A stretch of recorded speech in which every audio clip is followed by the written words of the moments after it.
Hörde du, där ser någon svensk i Katthult som har sån illvattning till pojk. Ja, det är ett rent elände. Ja, visst. På gården Katthult i Lönneberga socken i Småland bodde en gång för länge sedan en pojke som hette Emil. Och han gjorde fler hyss än det fanns dagar på året. Det tyckte inte Lönnebergaborna om. Ja, kära mor. Och då? Vi har gjort en liten insamling här. Jaha. Och vad ska det vara till då? Då vi tänkte att det kunde räcka till att skicka Emil åt Amerikat. Så det skulle liksom bli lite lugnare här i Lönneberga då. Och Emil är en rar gosse och vi älskar han precis som han är. Och hör sen! Det var ett underligt folk.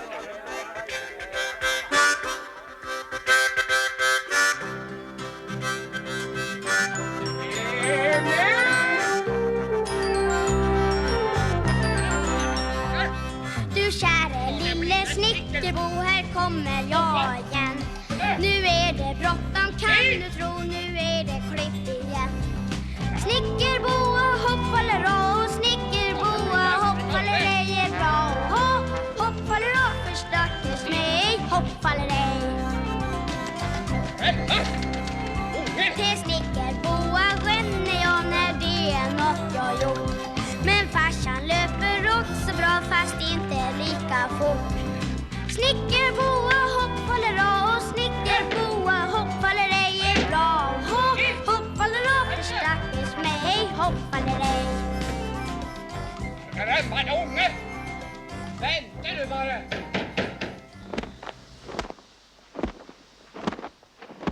Skäcke Emil åt Amerikat. Har väl aldrig hört på maken? Ja, vi får ju tänka lite på amerikaner också. De har ju inget ont gjort oss. Så varför skulle vi djura på dem, Emil? Det står ju i Vimmerbetydningar om den där förskräckliga jordbävningen där borta i Amerika och... jag menar, det vore ju för mycket om nu Tipp och köpa Emil... Tyst nu, Lina. Ja... Gå ut i lagen och mjölke. Det är det enda du förstår det på.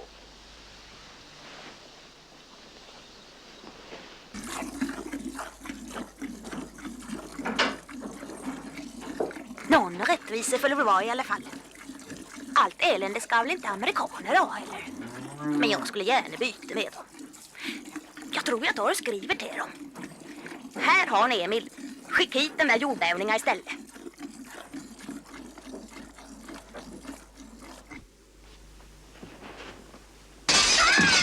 Oj.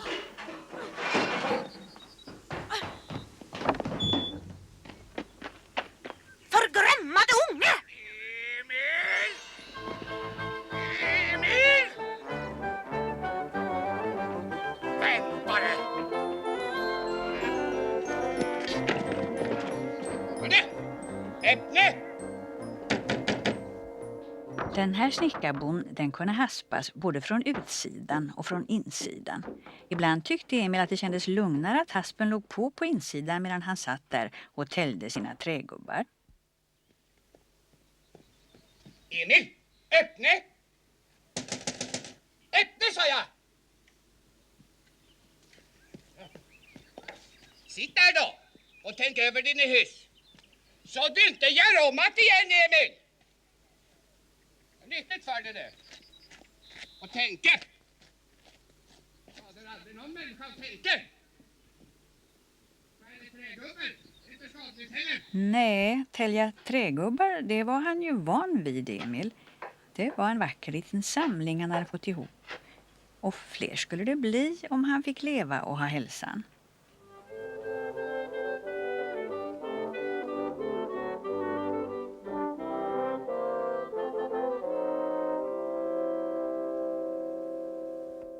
Varje kväll skrev Emils mamma upp hans hyss i en blå skrivbok. Och fick så småningom ihop en vacker liten samling hon också.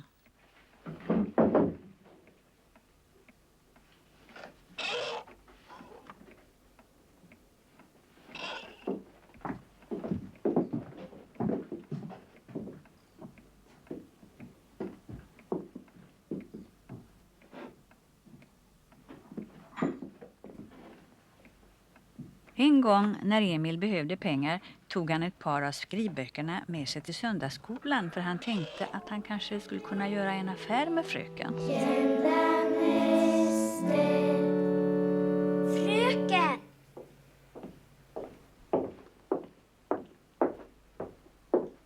Vill fröken köpa de här?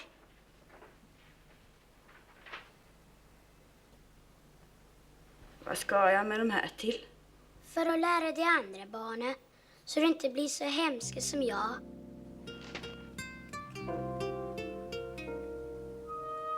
Jo. Emil visste nog själv vad han var för en byting och skulle han glömma det så fanns alltid Lina där och kunde tala om det för honom. Jag har aldrig sett maken Tommy. Ja, den är inte lönt att ha i någon söndagsskola. Det biter ändå inte på honom. Han kommer i alla fall inte till himlen. Ja, det skulle vara om de behövde någon hjälp med Oskar förstås. Tackar vet jag dig, lille Ida. Du är snäll. Emil, jag vill inte hyss igen. Nej, men även om han inte gör hyss själv så råkar han ut ändå. Jag har aldrig sett maken Tommy.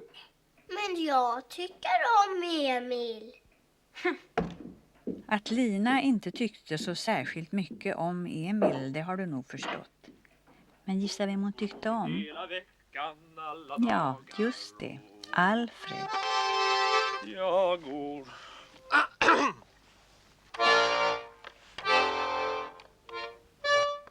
Så går hela veckan, alla dagar år.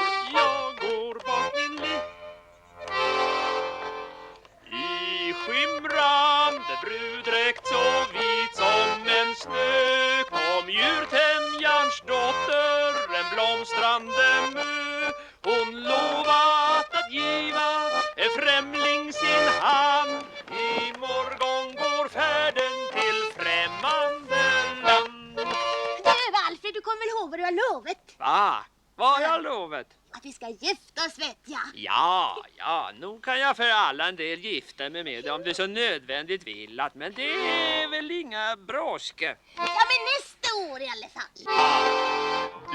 Du blickar så ömt du mig säkert förstår. Förlåt käre vännen, jag torkar en tår. Men hör du din brudgum, du ropar igen.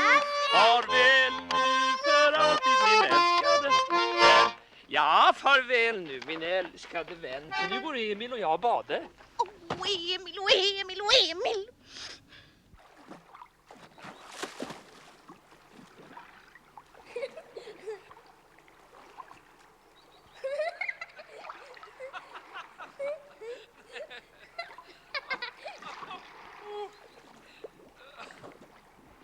Du och jag, Alfred. Tror jag det. Du och jag, Emil.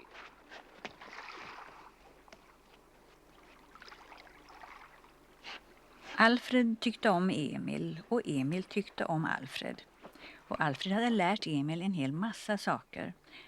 För det var så med Emil att han ville kunna allt som Alfred kunde.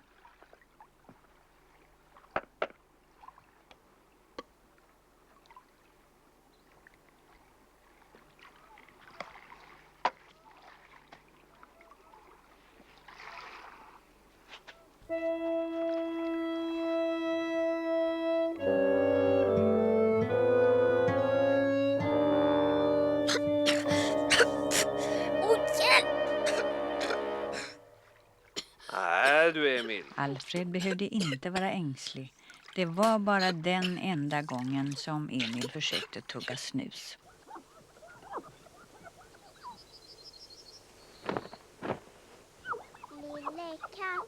Lille katt, lille söte katta. Vet du att det är mörkt om natta. Lille gris, lille söte grisen. Om du frys, så gör eld i spisen. Lille ko, lille söte koa. Det var ho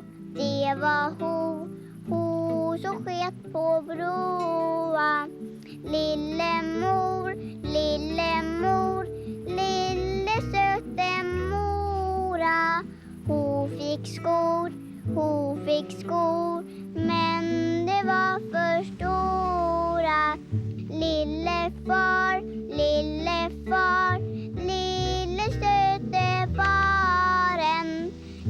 sång kvar. Det är tur vi har en. Lille jag, lille söte Ida. Jag vill ha rotemos till middag.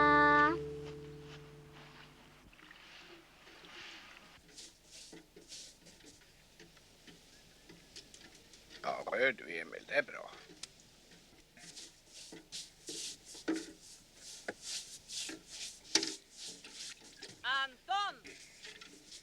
Anton och Emil, det är mat!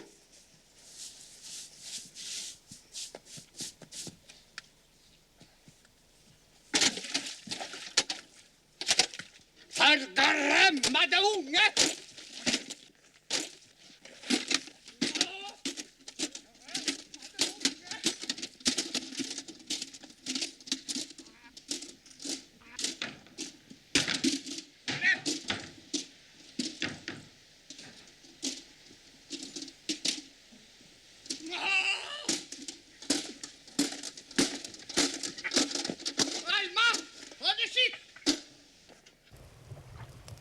Emil ville ju göra sin pappa glad igen, så den kvällen gick han och Alfred ner till Katthultssjön för att fånga kräftor.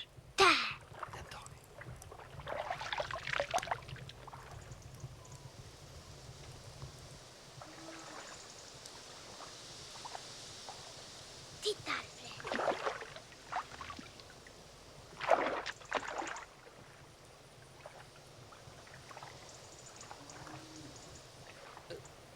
Och där är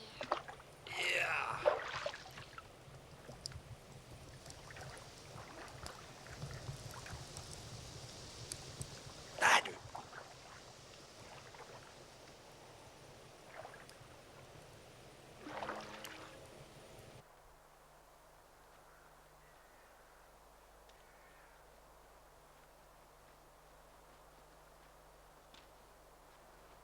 Vet du, jag tycker om att vara uppe om natten och fånga kräftor med dig. Jo, det är klart. Du Alfred, du skäller aldrig på mig. Du skäller aldrig på någon förresten. Nej, sitter. Jag kan inte skälla om jag inte blir redigt arg. Och när jag blir redigt arg, då blir jag så förjordat arg så jag kan inte få fram ett ord. Det tycker jag är bara bra. Ja. Nu ska pappa bli häpen när han får se alla de här kräftorna. Ja, det vill jag tro. Jag ska sätta dem i kammaren så han får syn på dem så fort han slår upp ögonen.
Ja, vad skulle det vara? Tror du annat än den förgrämmade ungen? Emil! Kom hit! Emil! Emil! Åh, kom och hjälp mig då, Alma! Ja. Kvick dig då, Alma! Skratt inte åt elände! Alma! Emil, vakna! Vakna! Emil! Du ska få se någonting roligt!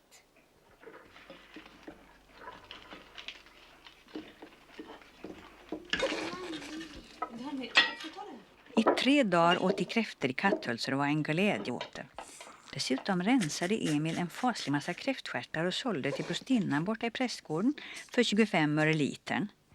Pengarna delade Alfred och Emil så de fick hälften var. Du är knepig i affärer du, Emil. Jag tror allt du blir en redig affärsman när du blir stor.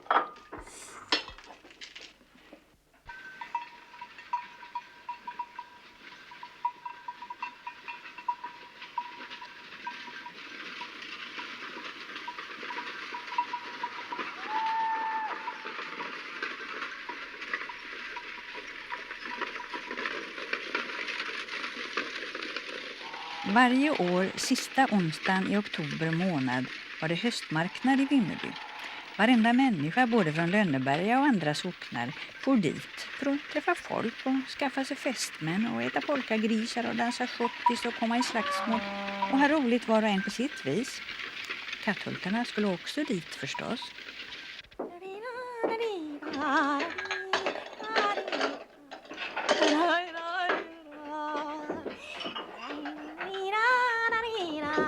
God morgon, Alfred.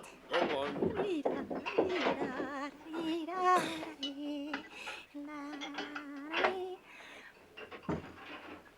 Idag du, Alfred.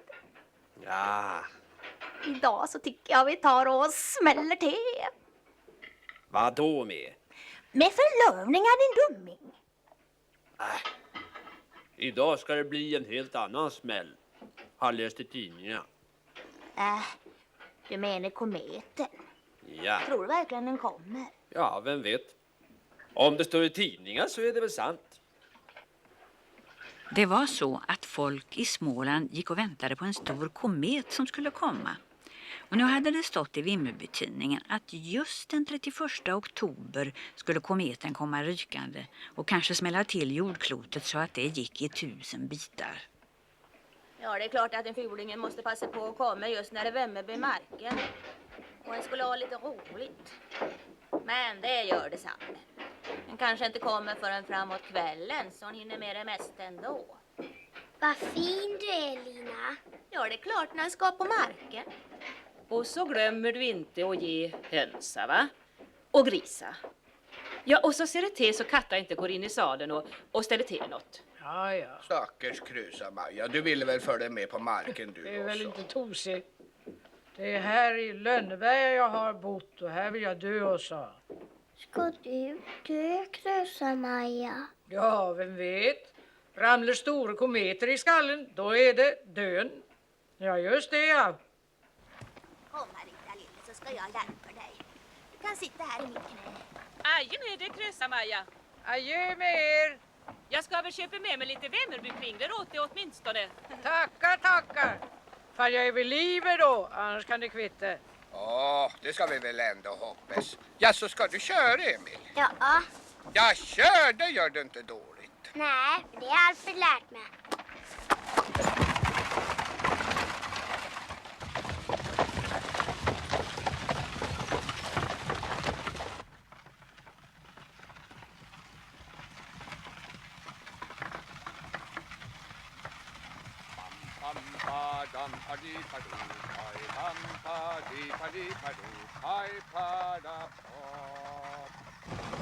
När Hålöke fäller med Fast hos och knägelbentare. vad hjälper det?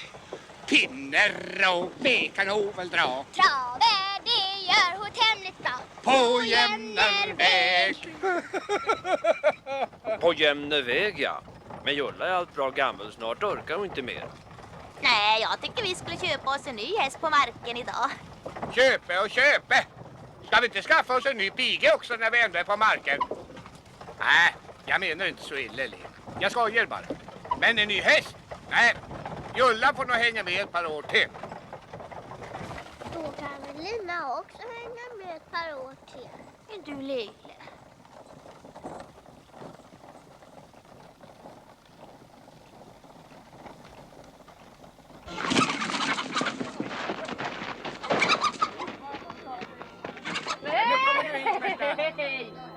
trekanten var ju slagsmål. Det kan han väl. Så ska du köpa hem mot gubben. Kan vi köpa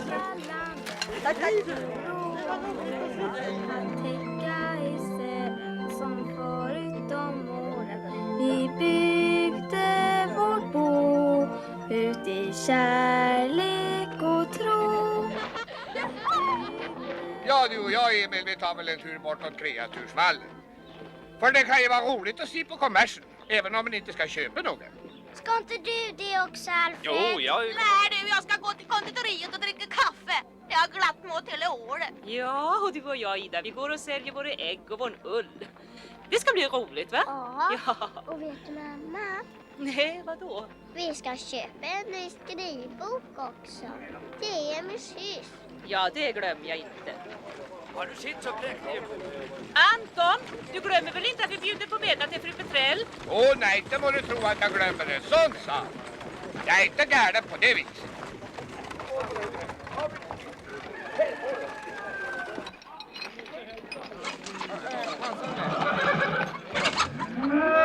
Hats upp!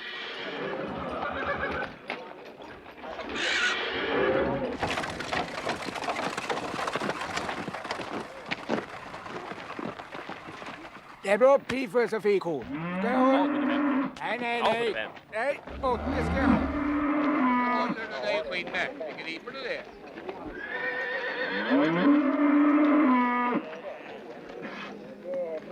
Ska du köpa äggvigor? Ja, Ska jag ha det till slå till med en gång? jag ska nog alls se mig om lite först. Vad heter han? Lukas. Det skulle passa precis till våra Marcus. Jaha du. Hur gammal är han? 3 år. En sån fin häst du är. Det skulle jag vilja ha. Ja, det är inte illa. Vad kan den kosta? 300. Mhm. Är det inte mycket det? Nej, inte för den här lilla rara hästen inte. Ja. 250 kanske Nej. kan vara värd. 300. Tänk om Emil bara hade haft 300 kronor. Men var var pappa? Ja, det är nordsvenska hästar. Det är nog det bästa en kan få.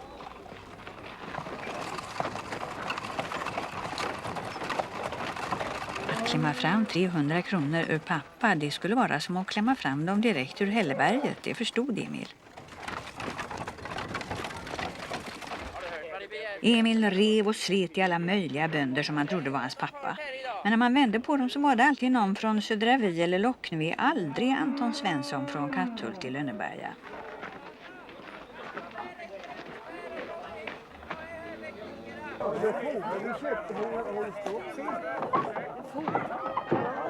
Är det någon som känner igen den här lille gossen? Jo, för hans far har kommit bort.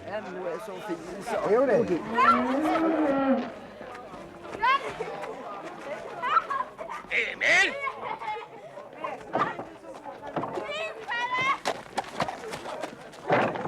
Skrämmande unge, var har du hållit hus? Måste du ge dig iväg det första du gör? Va? Det ska vi tala om sen. Men kom, det är en häst du måste se. Häst? Här ska inte köpas någon häst. Snälla prov. Du kan väl titta i alla fall. Det kostar inget. Ja, jag vet inte. 1, 2, 300. Tackar. Ja, det var klart då. Ja, tack. Förresten, det är väl en snäll häst? Ja, visst är det en snäll häst. Men varför är den inte skodd? Ja, för att vara 3 år är det inte så märkvärdigt. Det kan Det måste jag låta göra innan jag åker hem. Ja, det är klart. Det finns väl en hovslagare i stan? Ja, visst finns det hovslagare. Ja, kom då.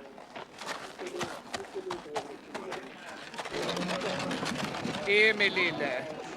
Emil gråt inte. Vi kunde ändå inte ha köpt en häst. Han kostar för mycket. 300 kronor. Det förstår du väl, du, Emil. Nu ska vi gå till torget. Där ska jag köpa en strut med polkagrisar till dig. Kosta vad det kosta vill.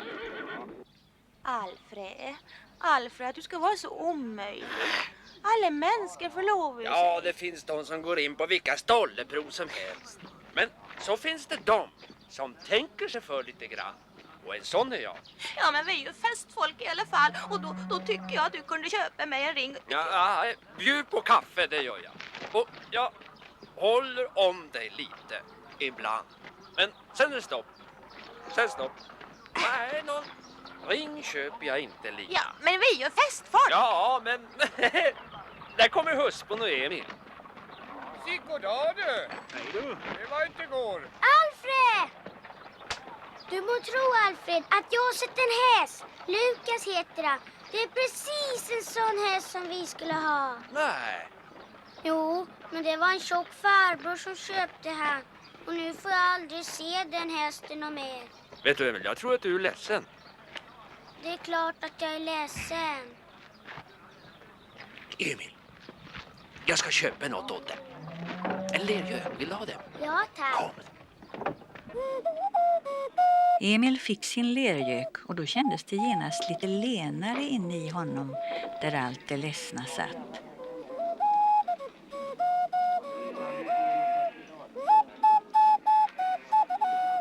Lergök, det kan du köpa. Du förstår Emil, Lina har försökt 17 gånger med att få med mig in i den där butiken där nere. Varför då? Det förstår du väl, va? Om jag inte hade stretat emot av alla krafter vet den aldrig hur hade. Jag undrar när den kometen kommer egentligen. Ja, vill du verkligen att den ska komma, Lina? Ja, mig kvittar det vilket den gör. Du ska vara glad nu när det är marken. Vill du att jag ska köpa en lergök åt dig? Nej, tack. Lina. Sveper nordanvind kring stugans knut i den sena kväll. Där inne sitter solnedgångsked en liten flicka vid spisens cell. Den blickar hyn. Nu skulle Alfred och Lina gå för att se till Markus och Jullan och få äta sin matsäck. Ska du komma med och äta lite smörgåsar, Emil? Nej, vi ska äta hos fru Petrell. Pappa och jag. Vad är han förresten? Nej, inte nu igen. Jag har inte sett maken till människa jag kommer bort. Jag vet inte vart den har tagit vägen. Nästa gång jag får till stan så får han stanna hemma. För så här kan jag inte ha det längre. Fru Petrell var en av de finaste fruarna i stan, så nog var det konstigt att hon ville bjuda katthultarna på middag. Inte tror jag det var för att Emils mamma brukade ha med sig av sin goda korv till henne. Så tokig korv kan väl ingen människa vara.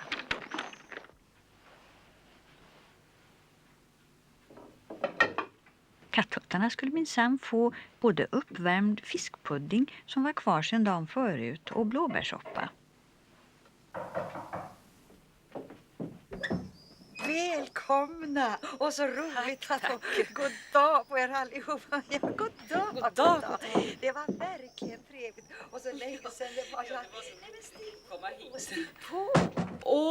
Fru Petrell, jag har lite korv med mig här. Om det skulle smaka. Håll till godo. Men nej, vilken överraskning. Det är verkligen så snällt. Och du lille... Ja, var är Emil? Ja, den som det visste. Den förgrömmade ungen. Det vore lättare att hålla reda på en även loppen för de försvinner inte lika kvickt.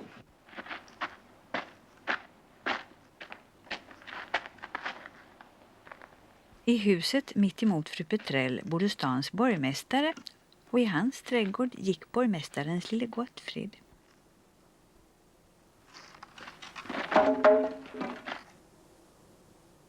När två små gossar av precis samma skrot och korn träffas första gången så tänds där liksom ett ljus i deras ögon. Jag skulle vilja ha en sån där mysse som du har. Får jag låna den? Nej då, den behöver jag själv. Men jag kan låna dina stylter istället. Får jag det? Kan du väl få? Jag tror inte du kan gå på dem, för det är svårt vad du tror. Vi får väl se.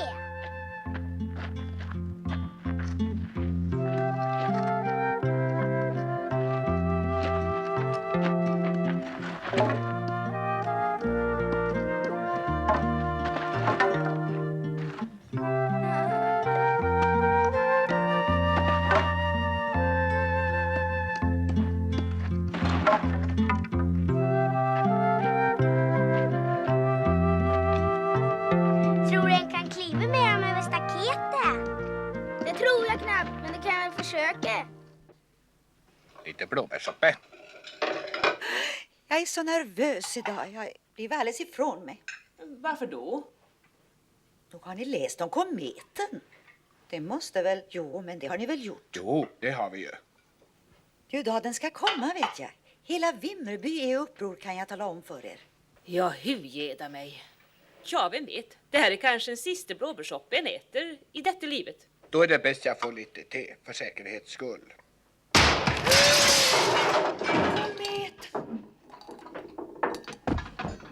Emil! Åh! Fargramma, det blir en väckelsnickel på detta! Nej! Spring iväg och hämt lite kallt vatten. Ni måste badda henne på pannan. Hem till köket. Om du hittar något kallt vatten, badda henne med. Vatten? Ja, men skit det då. Vi måste ha något att hälla vatten i, förstår du? Ska det behöva ta en sån tid att få hit lite vatten? Stackars fru Petrell. Nej, det är inte det skåpet du. Vi ska se om inte det här hjälper.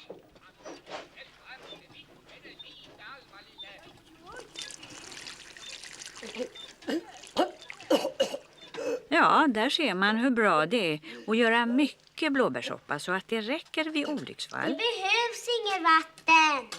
Jag har redan kurerat henne. Emil!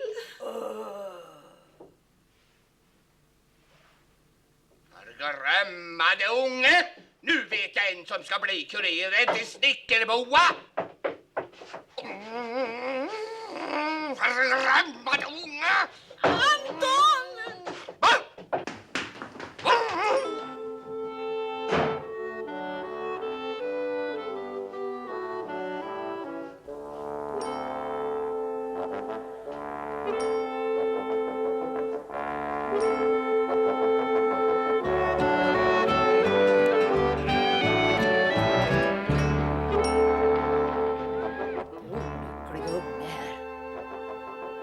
Ja, nu är det visst att in.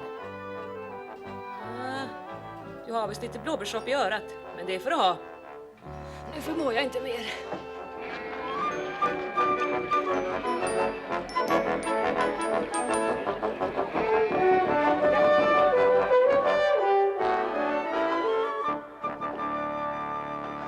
Ska jag hjälpa till? Nej! Håll undan, bevara oss väl! Försvinn ut härifrån! Och kom inte tillbaka för att vi ska åka hem. Nej, men Anton. Och vält inte omkull hela Vimmerby. Om det är möjligt för dig att låta bli. Men du kan väl inte gå genom Sahara-söken utan att stöta emot, eller vad? Anton och Anton och Anton.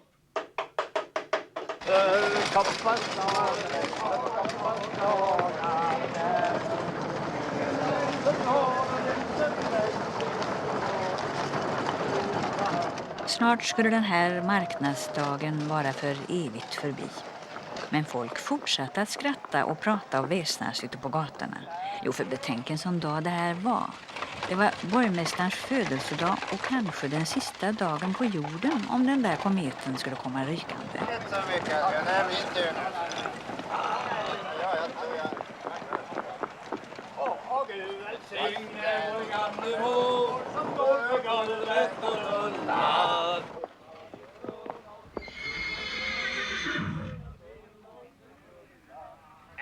var en jädra efterbär sig åt. Jag har många hästar och en skoter idag, men aldrig maken. Först dit nu så ska vi nog klara hästen. Ja. Kom här med hoven. Det var de märkvärdigt också. Det där klarar du. Ja du. Nej nu jädrar. Ja, den där hästen, han bars åt precis som lina när man kittlade henne, tyckte Emil. Jag kan tala om för er att det går inte att sko den där hästen. Det har du försökt med hemma i Tuna minst 20 gånger. Tänk en sån lushund till bonden va, som inte sa det när han sålde hästen. Känner jag dig rätt, han hade sagt det. Då hade jag aldrig köpt häst. Ja, vänt bara, jag ska stämma den rackaren. Vad ska jag med den där hästen till? Ta vem som helst bara jag slipper sin. Jag kan ta. Du lille Pallevante. Dig skulle han sparka ihjäl innan du än han säga mamma ens. Det var ju inte riktigt på allvar han sa det där att han ville ge bort hästen. Men eftersom där stod så många höll på måste han försöka komma ur knipan på något fiffigt sätt. Förresten, du kan minsann få hon, men på ett villkor. Vadå? Att du håller han så vi kan skon.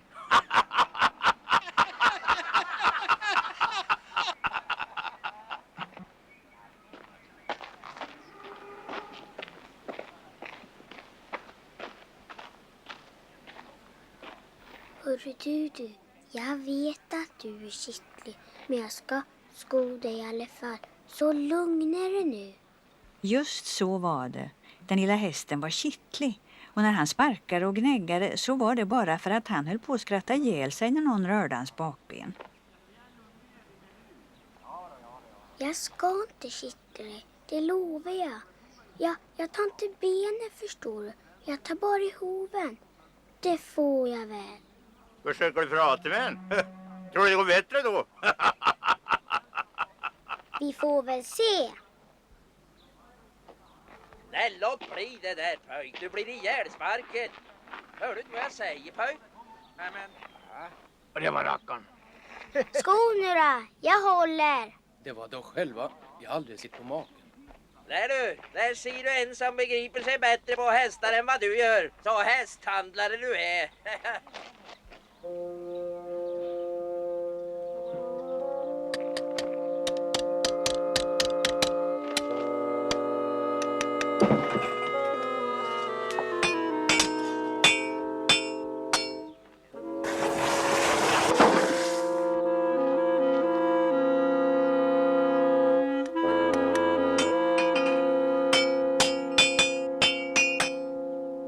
När hästen var skodd på alla 4 hovarna, då började hästhandlaren skruva på sig. För inte ville han ge bort hästen nu inte. Ja, det räcker väl med den här. Nej, försök inte.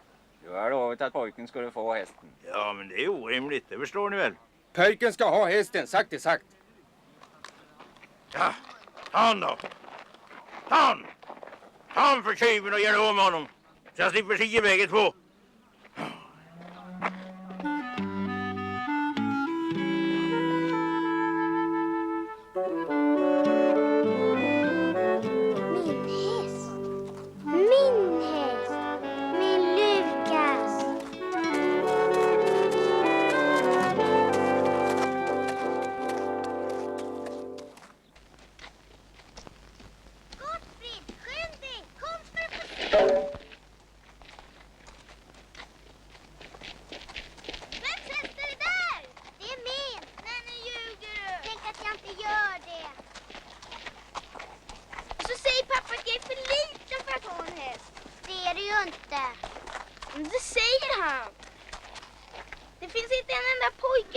Som har en häst, säger han.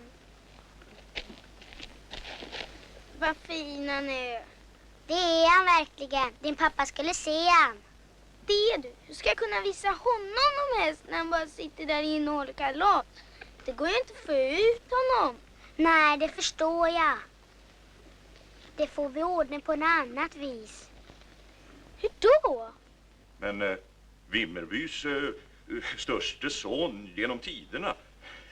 Nej, där överdriver ni väl ändå lite grann. Fastän jag måste tillstå att rörd blir jag över allt jag sagt. Mina vänner, jag lyfter mitt glas och dricker för allas välgång.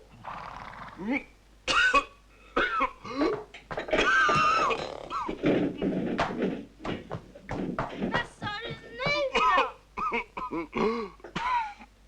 Ser du att det finns de som har hästar? Om du någon gång har varit på ett kalas där det plötsligt har kommit in en häst, så vet du att en del människor spärrar upp ögonen och hoppar till precis som de aldrig hade sett en häst för. Häst?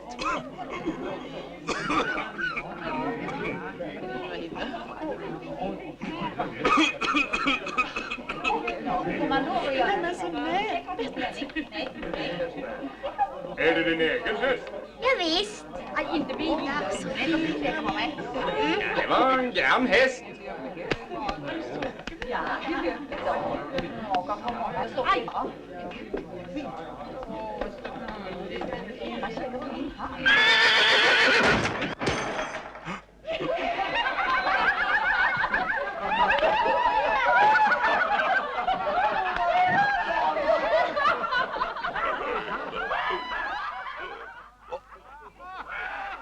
De gapskrattade allihop, de hade inte bättre vett. Då kom Emil plötsligt ihåg att han skulle hem till Lönneberga.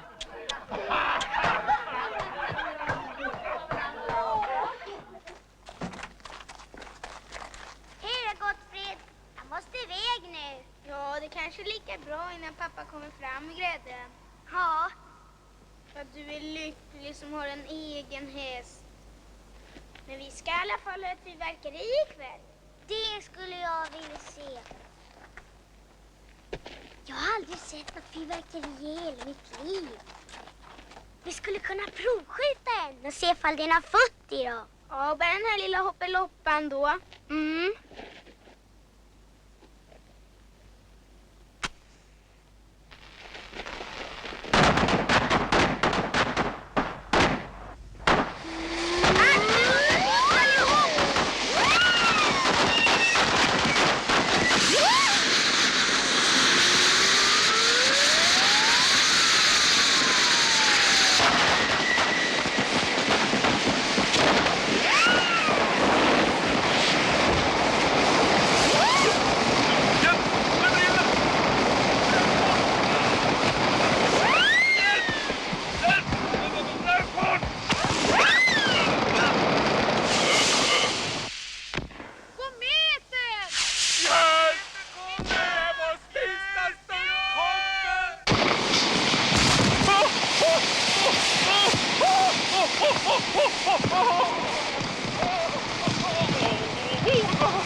Ja, nu har jag äntligen sett ett fyrverkeri. Ja, nu har du minsann sett ett fyrverkeri.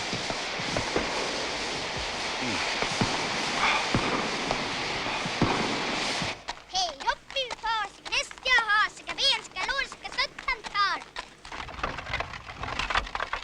Emils pappa satt på skjutsen och körde, mycket nöjd med sin Emil. Visserligen hade han skrämt vettet ur fru Petrell och hela Vimmerby med sina hus. Men hade han inte också skaffat en häst alldeles gratis?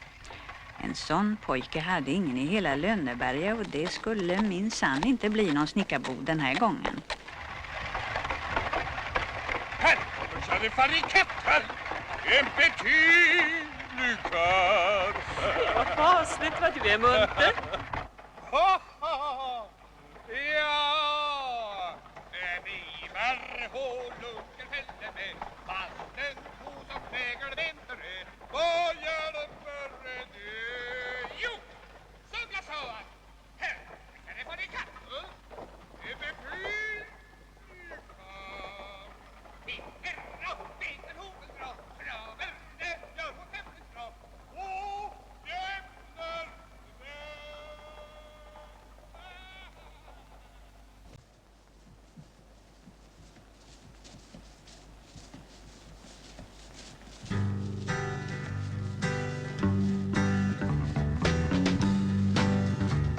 Tycker du som jag så rider vi. Får du känn, får du känn, får du känna. Jag mig fri. Lille häst, kaskutt du tar. Sitter svansen ändå kvar. Så far och flyg och ryk och ränn och bomsiga bommer med på den. Så spring och skrik och kom igen och bomsiga bommer till mässingen. Ja! Och tut och tjut och tjosan sen och bomsiga bommar small i där. Så far och flyg och ryk och ränn och bomsiga bommer med på den. Och bomsiga bommer med på den och bomsiga bommer med på den. Johej!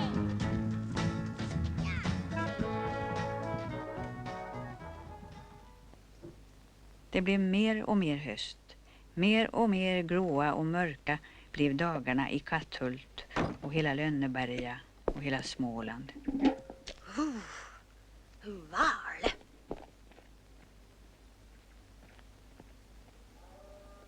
Lina tyckte inte det var roligt när hon skulle till lagorn 5:00 om morgnarna och måste ut i mörkret.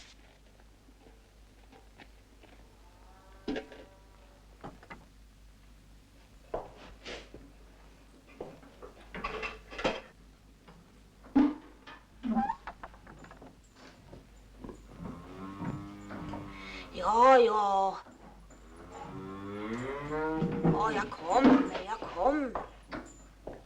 Och sviker du mig nu så slocknar min sol.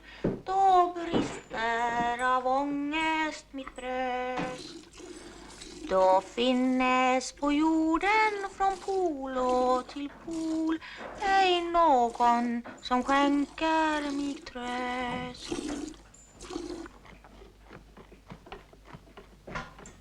Ja, Lina tyckte det var tröstlöst om hösten. Men det fanns ändå en del som hon tyckte om då också.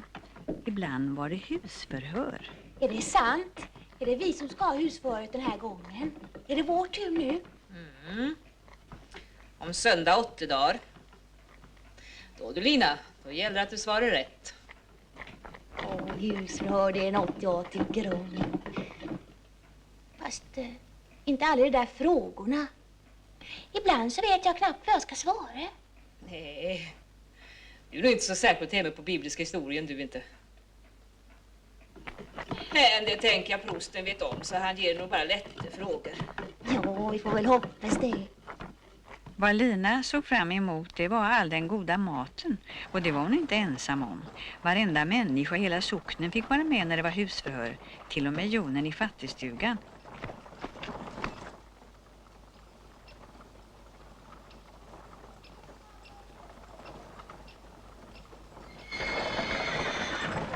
Ja, husförhör det vet du väl inget om, kan jag tro. Men det var så på den tiden att folk måste kunna något så när vad som stod i bibliska historien och katekesen. Och därför skulle prästen då och då ta reda på hur mycket de kunde och visste. Måste du verkligen förhöra mig? Räcker inte om prosten gör det? Du säger ju fel jämt. Så här är det. Vi skola frukta och älska Gud så att vi fruktar och älskar vår äkta maka. Det är väl inte svårt? Får se man kan. Vi skola älska och frukta vår älskade maka. Du kan ju inget lära dig. Och Gud sade, låt oss skapa människor till vår avbild. Han skapade först mannen och kallade honom Adam. Sen skapade han kvinnan och kallade henne Eva. Vilket betyder allt levandes moder. Och Gud välsignade dem. Och Gud sade till dem, varen fruktsamma och föröken eder. Och uppfyllen jorden. Nu hade prosten hållit på länge och väl och berättat om Adam och Eva som bodde i Edens lustgård och var de första människorna på jorden. Och han trodde förstås att varenda en hade lärt sig det. Nå, Lina, vad hette nu våra första föräldrar? Tor och Freja.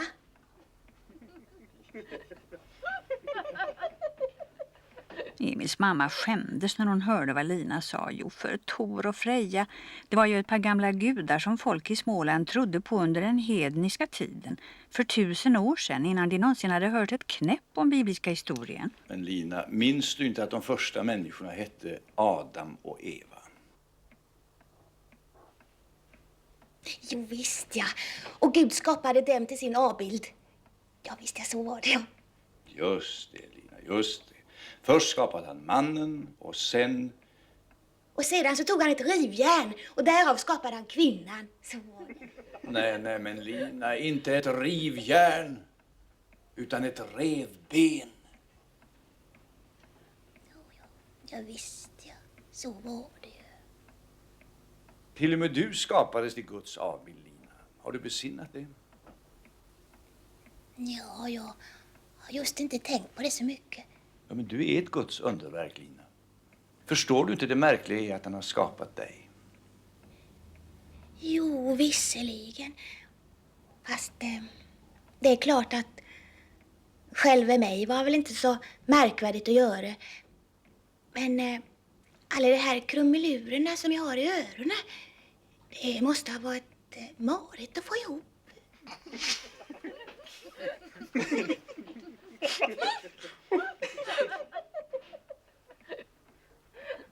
Stackars Emils mamma, hon tyckte det var som om hela Katthult skämde ut sig när Lina svarade dumt. Emil. Tor och Freja.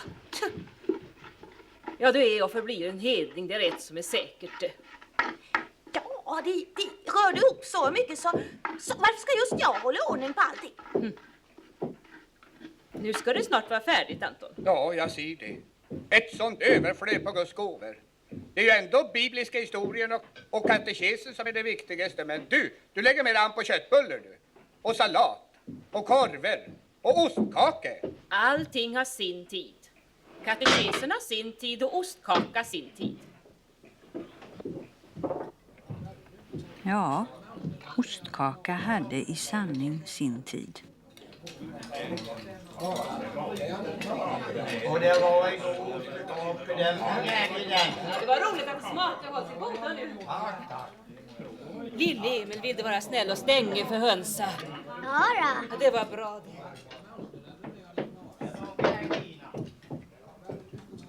Det var lite mer än detta här.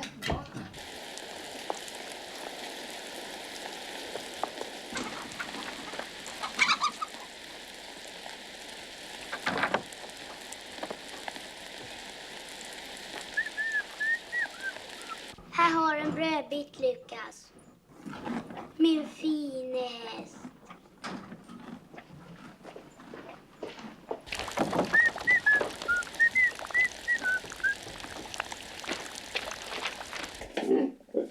Nej, jag har ingen med åt er. Men när jag kommer tillbaka sen, då ska ni få kalasmat.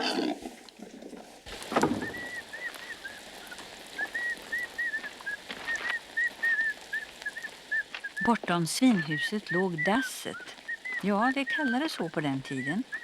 Du tycker kanske inte att det är något vidare vackert namn. Men det hade ett finare namn också. Det kallades för Trisseboda. Efter en dräng vid namn Trisse som en gång hade byggt det. Nu har vi haspat.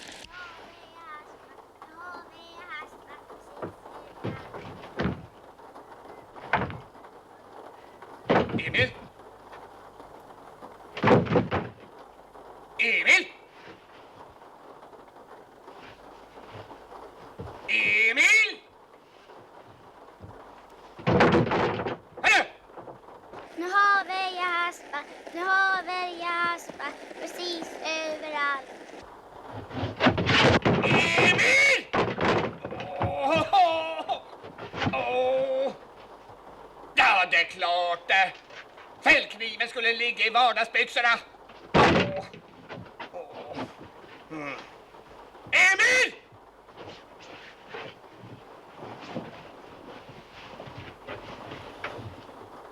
Det måste väl komma någon förr eller senare. Men den blir det synd om. För den första som kommer, den dräper jag. Det var verkligen orättvist och inte alls snällt av Emils pappa. Men man får ju för all del förstå att han var arg.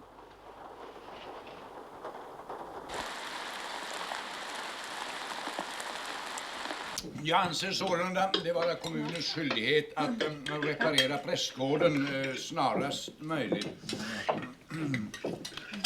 Yttermera behöver fattigstugan ses över. Men ja, det är ju en senare fråga.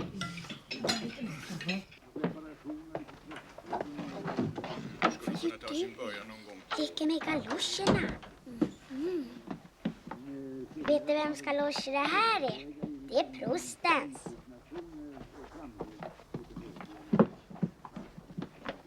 Sålunda.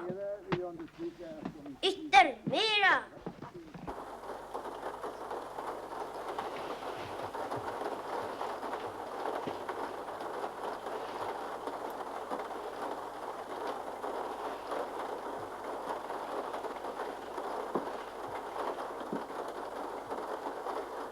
Nu ska jag ut. Om det så ska bli genom gluggen där. För nu är jag arg!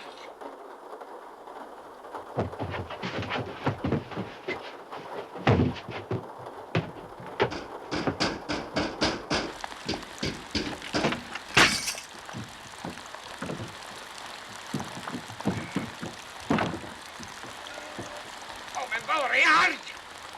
Så det.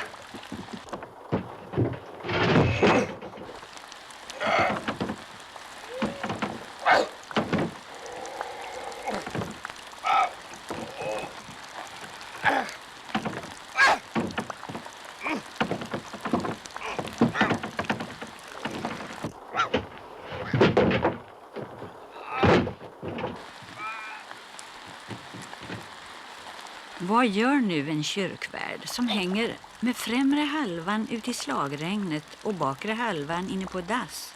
Skriker på hjälp? Nej, för han känner Lönnebergaborna. Han vet att om det här kommer ut i socknen så blir där ett flatskratt som inte tystnar så länge det finns någon vid liv i Lönneberga och hela Småland.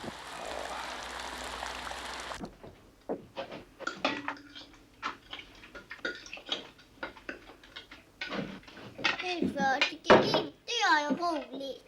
Åjo. Och det är bra för grisar.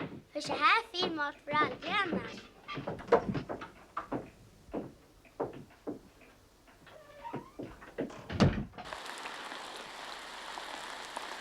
Emil! Hämta Alfred! Och säg åt sig att ta med sig sina dynamit! För nu ska Trisseboda jämnas! Det är jorden!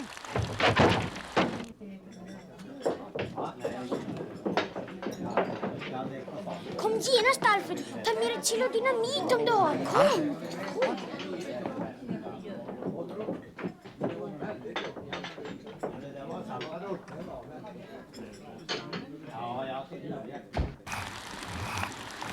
Ett sånt elände. Ja, det där med dynamiten hade väl Emils pappa inte riktigt menat. Men det blev nödvändigt att såga loss honom. Det gick inte på annat vis. Vänt du! Tills jag kommer lös. Då blir det inte roligt för det ska jag säga.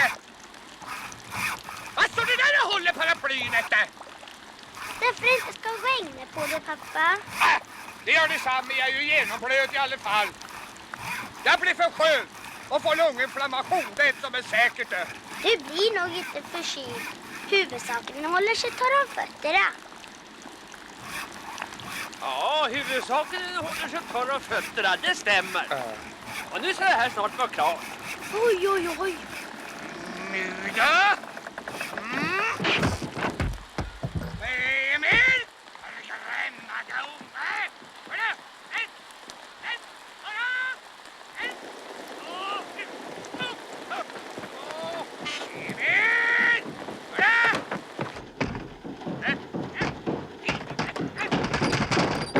Tänk, jag hör inte. Hörru!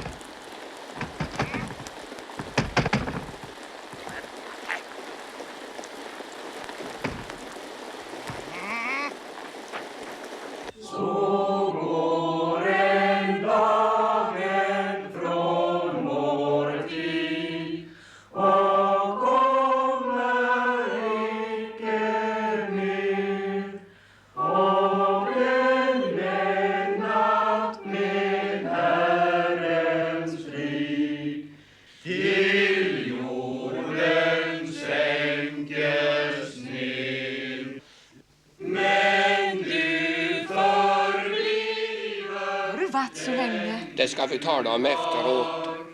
O Herre, full av nåd. Nätter våra dag du tecknat i ditt råd. Tack så mycket för idag. Tack så mycket. Tack. Då får vi tacka vårt värdfolk för idag. Titta vilken Vad är det frågan om? Det är nu Emil som har varit framme igen. Det kan bara Emil ha hittat på detta. Den här är inte min. Är inte det prostinnans? Det ska ju dröja innan jag kommer till Katthult igen.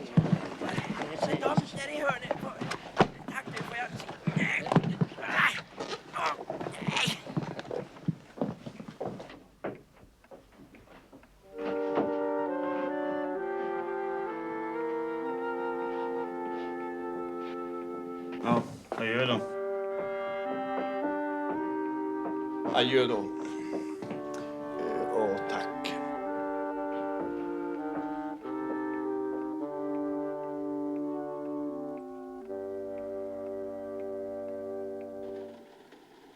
Och Katthult sätter då aldrig av min fot mera. Inte min galosch heller. Men livet i Katthult gick vidare.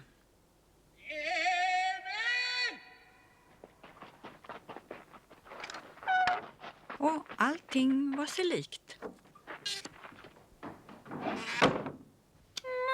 En kväll satt de i köket allihop så där som de brukade göra och sysslade var och en med sitt. Det växte upp en blomma på Leannas lilla grav. Den blomman ska betyda att Oleanna trogen var. Vad är det? Skar du dig? Men stackars dig. Det blir inte bättre för att du svär. Jag vill inte höra några svordomar i mitt hus. Vänt lite nu, Alfred, så ska du få se här. Så.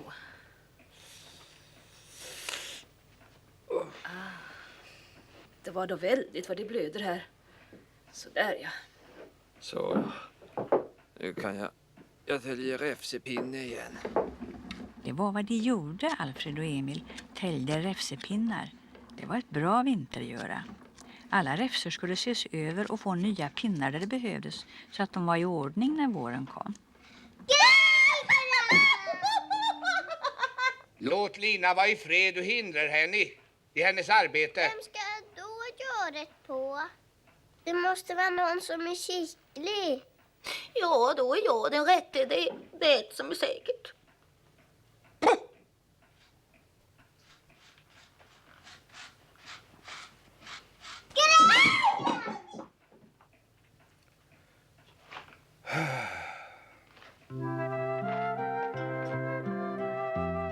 Strax före jul kom den första snön.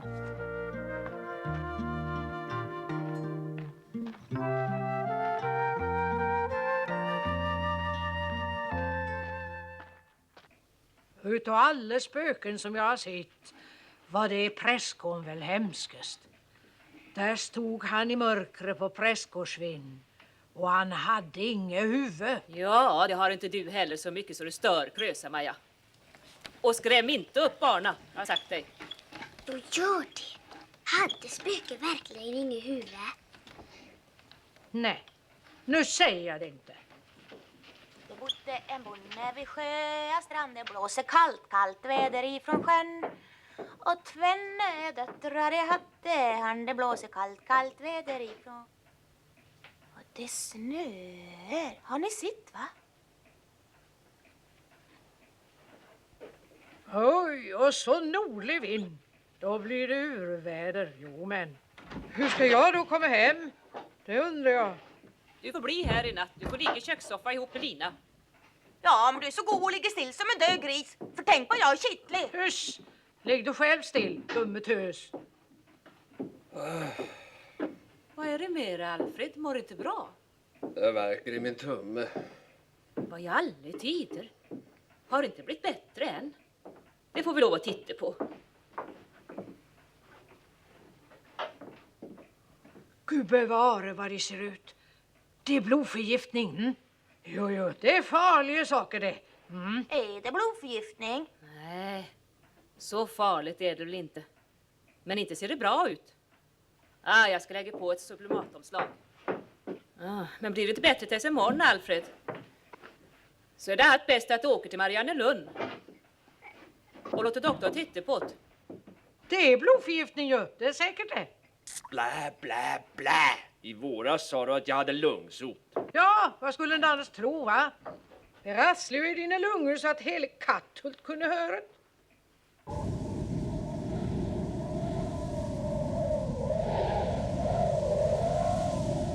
Den natten snöade det och stormade över hela Småland.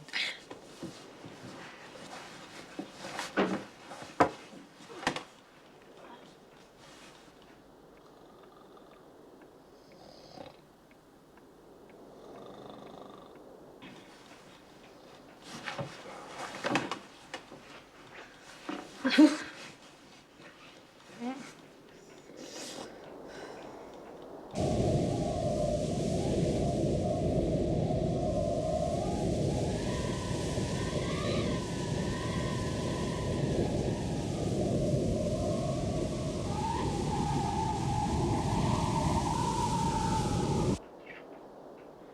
får Alfred hänga på snöskavlen hela dagen.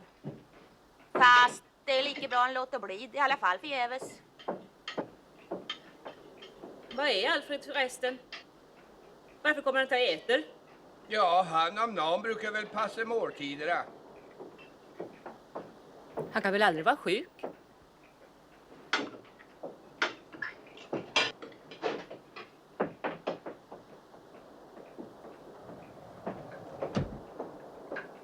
Klokt och Emil och få undan snön så han kan komma till snickerboen med en fart. För man vet ju aldrig när det kan behövas. Dumma Lina, hon förstod inte att Emil var på väg till Alfred.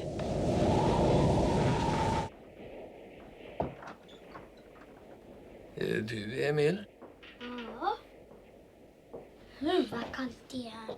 Varför har du inte eldet? Vad är det mer, Alfred? Ja, jag vet inte. Ska du inte komma och äta? Jag är inte hungrig. Nu blev Emil verkligen orolig. Om Alfred inte var hungrig så var det något allvarligt fel med honom.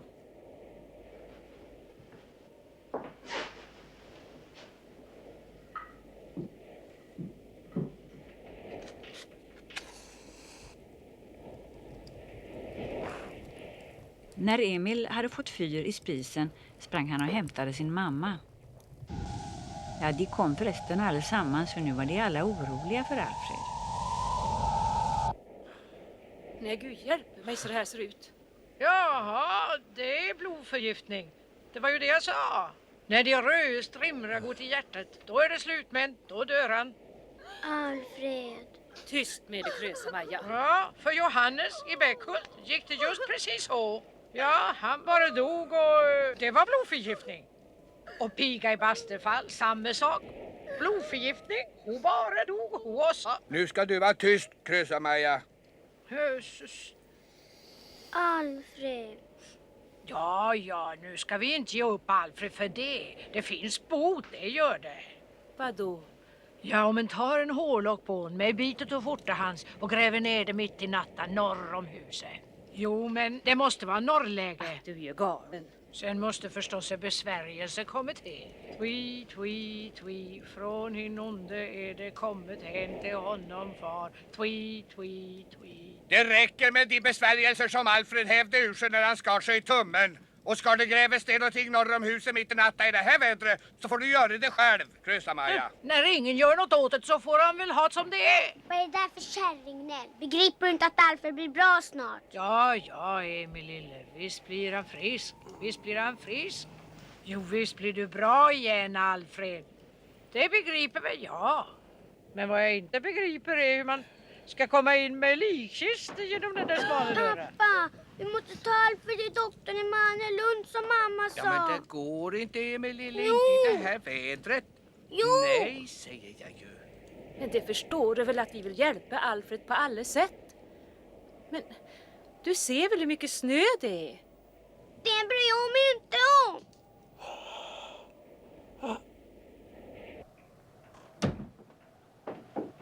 Det är tjuving också att inte vi hjälper honom. Han kan väl bara inte ligga där och dö, eller? Nej, Emil lille, det ska vi väl hoppas att han inte gör. Ja, men kör honom till doktorn då. Ja, men det går inte, har jag sagt. Det går inte. Och jag som hade tänkt att vi skulle gifta oss till våren. Men har just med det för det är slut med Alfred. Och här sitter jag med 4 lakan och ett helt dussin handdukar. Ja, det är nog grant. Ja, du har och bekymmer också. Mamma. Men det går inte, Emil lille. Det går inte. Då förstod Emil hur det var. Det fanns ingen hjälp att få.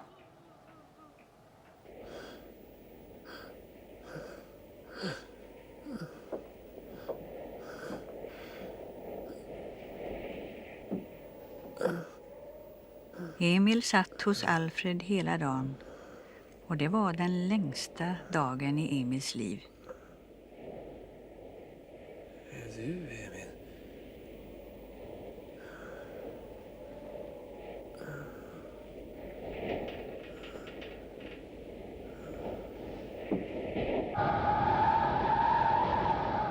Åh, vad han hatade den där snön. Han hatade den så hett att all snö i hela Lönneberga och hela Småland borde ha kunnat smälta av det. Men det var visst meningen att världen skulle förgås i snö.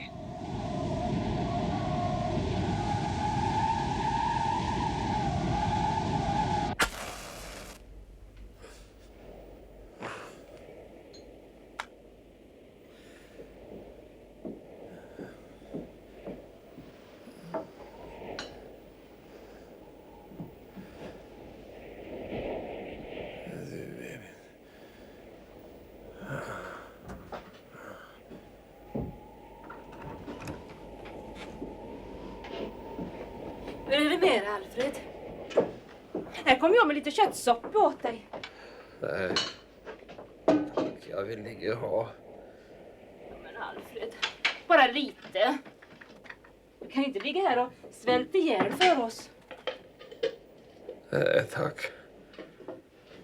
Låt mig vara fri bara. Men du, Emil, du måste i alla fall äta lite köttsoppa här.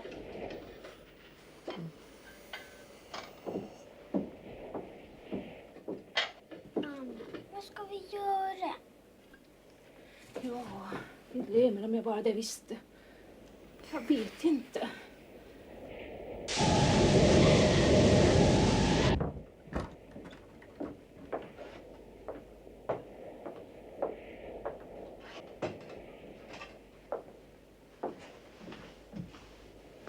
Alfred!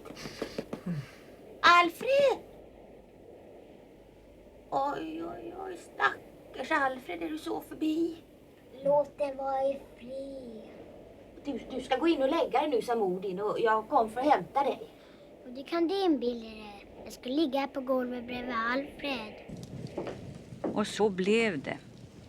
Emil snokade upp en gammal madrass åt sig och en hästfilt. Mer behövde han inte att sova på.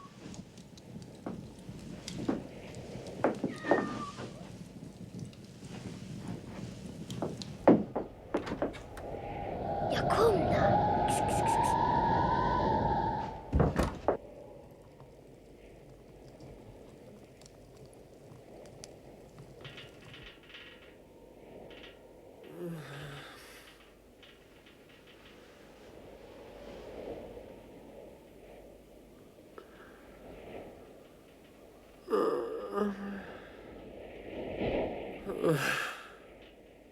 Natten gick och Emil kände mer och mer hur fel allting var och hur det snart skulle vara för sent, för evigt för sent att ändra på det.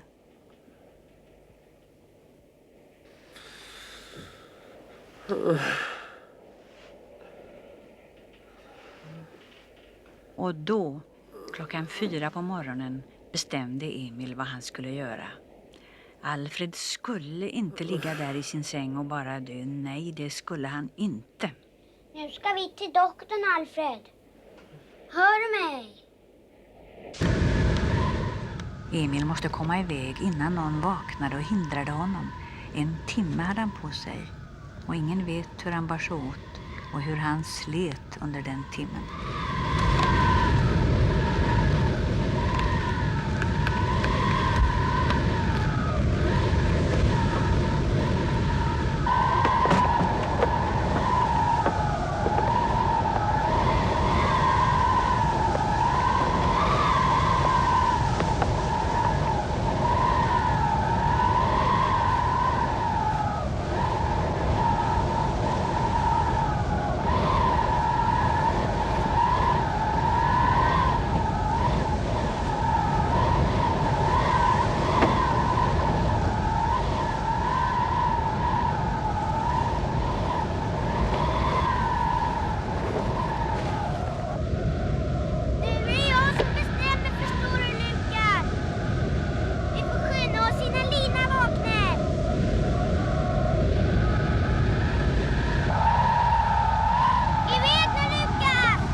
snö överallt.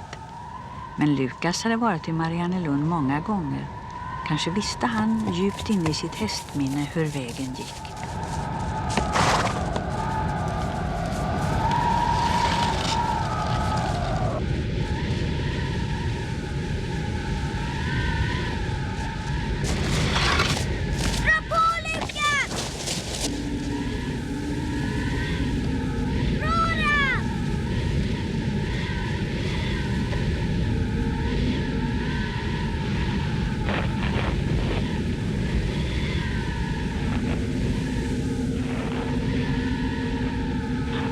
Som en liten oxe, Emil, och han skottade snö den gången så att han aldrig glömde det.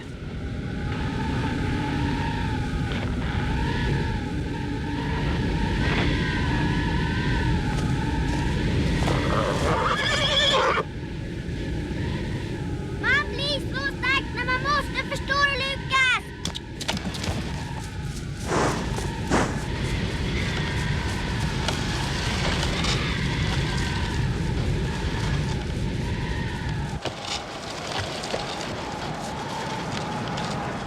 Tänk om pappa hade rätt när han sa så där. Det går inte, Emil. Du vet att det inte går. Vi måste, Lukas! Vi måste gå!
Vad är alla tider nu då? Det är väl inget värre för en unge var ute i. Kan du komma och hjälpa mig? Ja, Alfred, sleden, han är så sjuk. Vi sitter fast i ett dike. Vad gör far din då? Du är väl inte ensam heller? Jo, jag är ensam. Men Alfred är så sjuk. Jag får hjälpa dig då.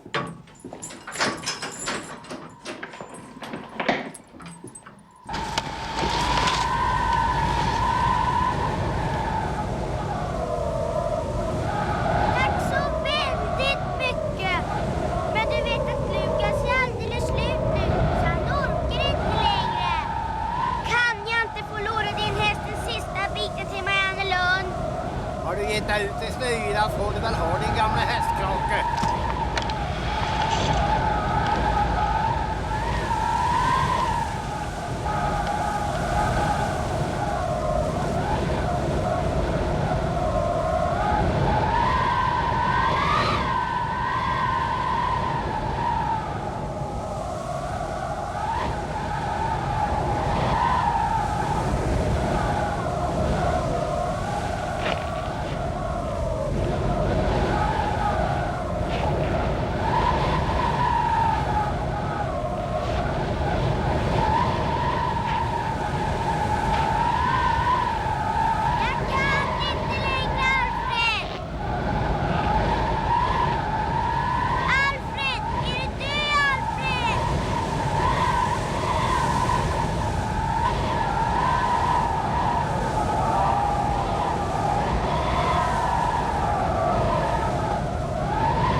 Jajamän, och samma elände igen.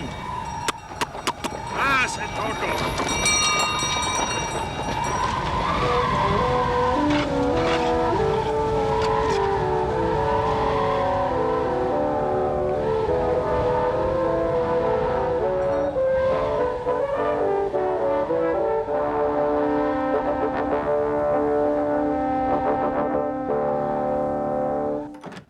Ja, nästa, varsågod.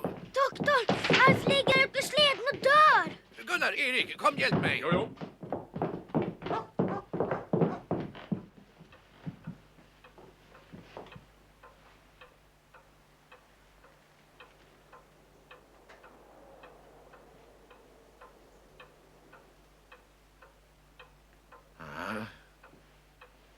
Ge er iväg, gubbar och gummor. Jag har annat att göra. Emil blev rädd. Tänk om det i alla fall var för sent. Tänk om det inte fanns någon bot för Alfred. Du får allt jag har om du gör honom bra. Min häst också. Tror du att det går? Du får behålla din häst och det andra. Jag gör ändå allt vad jag kan. Men några löften kan jag inte ge.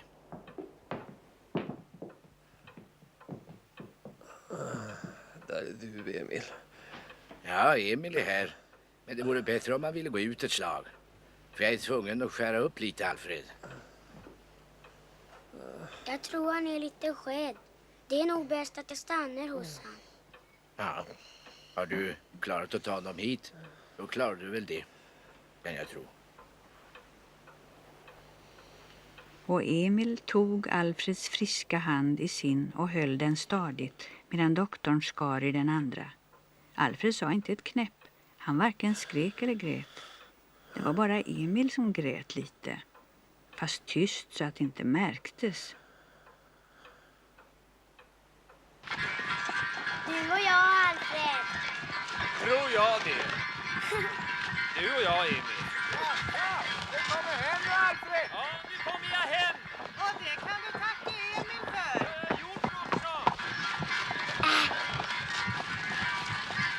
Den där kattespojken har jag aldrig tyckt om. Jag förstår inte att en del människor jämt ska klaga på honom. Nej, lite höst, det gör väl alla pojkar.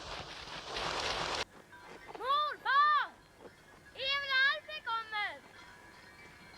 Jo, nu har det blivit en annan låt i pipan. Nu visste hela Lönneberga om Emils stora bravad. Nu vill ingen skicka honom till Amerika, minsann. Nu kommer Emil! Och Alfred! Gör det! Äntligen!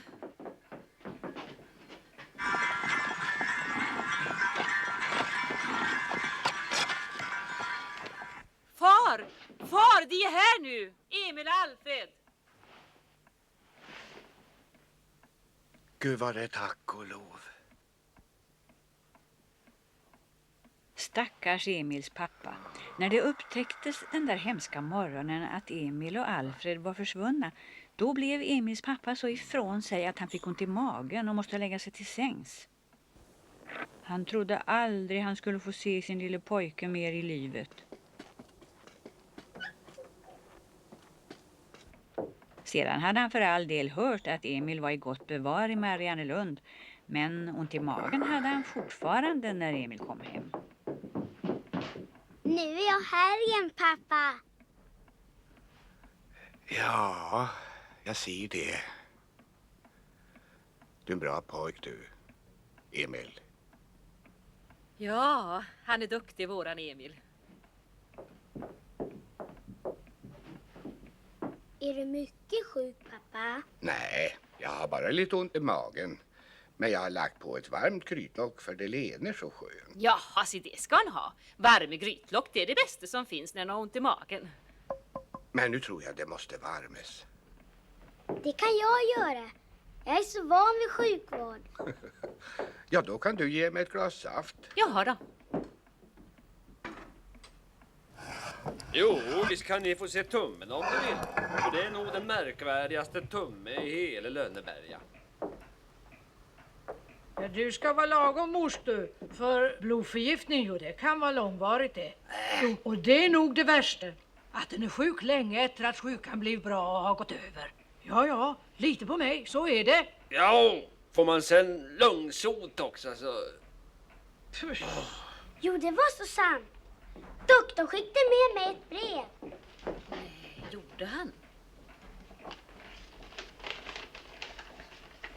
Ni har en pojke som ni kan vara stolta över, stod det i brevet.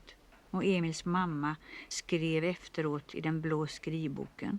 Min Gud, hur det tröstade mitt arma modershjärta som så ofta har förtvivlat om Emil. Du lille. Men nu har du ju inte blodförgiftning längre.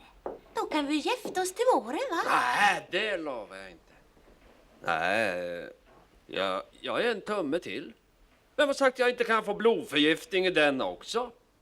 Men då gräver jag ner den norr om huset. För till Mariannelund tar jag inte någon mer gång. En får nog vakter på vad han säger.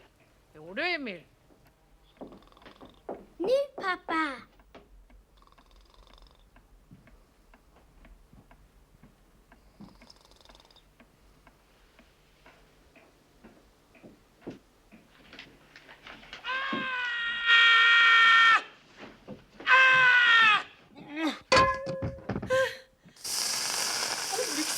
Pojke, hur mycket värmde du? Jag trodde att det skulle vara lika varmt som en strykjärn ungefär. Vänta, Anton. Jag ska hämta kalklinementet. Det behövs inte. Jag stiger upp. Det kan inga människor vara sjuk här i huset sen Emil har kommit hem.